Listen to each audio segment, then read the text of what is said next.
ब्लाऊजला खूप सोप्या पद्धतीनं आय हुक पट्टी कशी जोडायची पहा। हुक पट्टी आहे ती 3 इंचाची घ्या।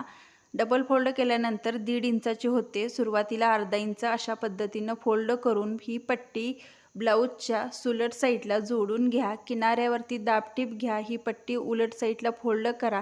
उलट साईडला फोल्ड केल्यानंतर किनाऱ्यावरती परत दाबटीप घ्या आणि उलट साईडला एक शिलाई घेऊन एक्स्ट्रा पट्टी गळ्याकडच्या साईडला होत असेल तर ती कटिंग करून घ्या।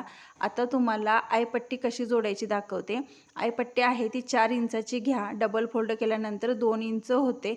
ही पट्टी आहे ती ब्लाऊजच्या उलट साईडला जोडून घ्या आणि सुलट साईडला पलटवून शिलाई करून घ्या। आता ह्या दोन्ही पट्ट्या एक्स्ट्रा होत असेल तर कटिंग करून घ्या। आता कमरेकडच्या साईडून गळ्याकडच्या साईडला दोन्ही भाग एकसारखे पकडायचे। कुठला भाग एक्स्ट्रा होत असेल तर तो गळ्याकडच्या साईडला कटिंग करून घ्या। ही परफेक्ट सोपी पद्धत आहे।